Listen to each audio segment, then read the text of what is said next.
J'ai 64 ans, et il m'a fallu presque toute une vie pour comprendre que j'avais confondu le sens du devoir avec le sens de la vie. Je ne dis pas ça pour provoquer une réaction. Je le dis parce que je n'ai plus beaucoup de temps, et que certaines choses deviennent claires seulement quand il n'y a plus rien à gagner à les dire. À mon âge, les journées sont plus courtes. Pas parce qu'il fait nuit plus tôt, mais parce que le corps décide du rythme. On se lève plus lentement, on s'assoit plus souvent, et surtout, on pense beaucoup. Je vis seul maintenant. La maison est trop grande pour moi, mais je n'ai jamais eu le courage d'en changer. Chaque pièce est remplie de silences anciens. Ils ne font pas de bruit, mais ils prennent de la place. Je raconte cette histoire pour celui ou celle qui écoute, pas pour qu'on me comprenne. Juste pour que quelqu'un, quelque part, reconnaisse peut-être une partie de sa propre vie avant qu'il ne soit trop tard. Quand j'étais jeune, je croyais être quelqu'un de sérieux, responsable, fiable. On me disait souvent que j'étais quelqu'un sur qui on peut compter. Je prenais ça comme un compliment. Je ne savais pas que c'était aussi une direction. J'ai grandi dans une famille où le travail passait avant tout.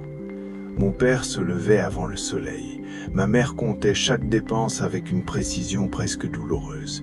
L'amour n'était pas absent, mais il était discret, rangé, jamais prioritaire. On ne parlait pas de rêve, on parlait de ce qu'il fallait faire. Alors quand j'ai commencé ma vie d'adulte, je n'ai pas eu l'impression de choisir. J'ai suivi ce qui semblait juste. Un emploi stable, un métier qui payait régulièrement, des horaires fixes, des responsabilités. Je me disais que la vie viendrait après. À 25 ans, j'étais déjà fatigué, pas physiquement, fatigué à l'intérieur. Mais je mettais ça sur le compte de la maturité. Je me levais tôt, je rentrais tard. Je disais souvent, on verra ce week-end. Puis le week-end arrivait et je devais me reposer. J'ai rencontré ma femme à cette époque. Elle riait facilement, elle parlait avec les mains. Elle me disait parfois que j'étais trop sérieux. Je souriais, je croyais que c'était une qualité. Nous avons eu des enfants, 2. Je travaillais encore plus, je voulais être un bon père. Pour moi, ça voulait dire assurer, prévoir, protéger. Je n'étais pas souvent là. Mais je pensais que ça comptait quand même. Je me souviens d'un anniversaire que j'ai manqué. Je me souviens surtout de m'être dit, il y en aura d'autres. Je me souviens d'un dîner annulé, d'une sortie remise à plus tard, de conversations écourtées parce que j'étais trop fatigué pour écouter vraiment. Rien de dramatique, rien de violent, juste une accumulation de petites absences. À 40 ans, j'étais respecté dans mon travail. On me consultait, on me confiait des dossiers importants. J'avais l'impression d'avoir réussi quelque chose. Mais le soir, quand je rentrais, la maison était plus silencieuse qu'avant. Les enfants grandissaient. Ma femme parlait moins. Je croyais que c'était normal. Je croyais que les choses se stabilisaient. En réalité, elles s'éloignaient. Je pensais toujours qu'il y aurait un moment plus calme, un moment où je pourrais enfin être présent. Un moment où la vie commencerait vraiment. Ce moment n'est jamais venu. La fatigue est devenue permanente.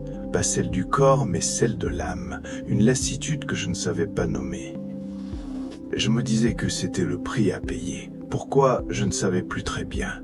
Puis un jour, ma femme m'a dit qu'elle ne se sentait plus vraiment mariée. Pas abandonnée, juste seule. Je n'ai pas su quoi répondre. Je pensais être irréprochable. Je n'avais rien fait de mal. C'est ça le problème. Je n'avais rien fait de mal.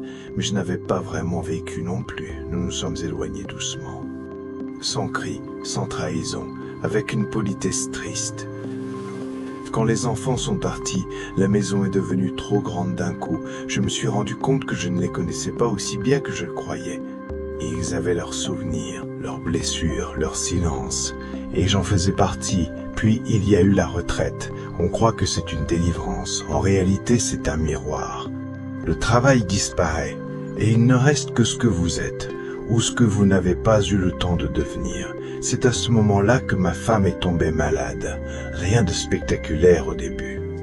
Une fatigue persistante, des examens, des attentes, puis un diagnostic court, froid. Je me suis senti inutile. Tout ce que j'avais sacrifié pour assurer l'avenir ne servait plus à rien. Elle est partie en moins d'1 an. Je me souviens du silence après l'enterrement. Un silence différent, définitif. C'est là que j'ai compris, pas d'un coup, progressivement, avec une clarté douloureuse. Je n'avais pas été absent par méchanceté, j'avais été absent par devoir. Et le devoir, quand il prend toute la place, finit par étouffer la vie.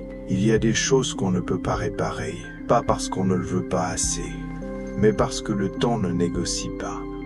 Je ne peux pas revivre certaines conversations. Je ne peux pas rattraper certaines absences. Je ne peux pas redevenir l'homme que j'aurais pu être. Je peux seulement regarder en arrière avec honnêteté. Aujourd'hui, mes enfants m'appellent de temps en temps. Et ils ont leur vie. Je ne leur en veux pas. Je comprends trop bien.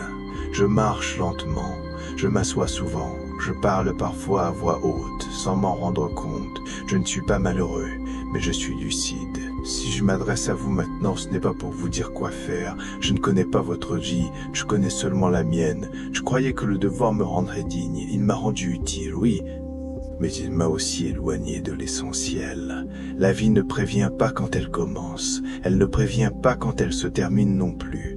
Si cette histoire vous parle, prenez-la comme une voix, pas comme une leçon. Une voix qui vous dit simplement qu'être présent compte plus qu'être irréprochable. Je n'ai plus beaucoup d'années devant moi, je le sais, et ça ne me fait plus peur. Je m'assois près de la fenêtre certains soirs. Je regarde la lumière changer, je pense à ce qui a été, à ce qui n'a pas été, et j'accepte. C'est tout ce que je peux faire maintenant.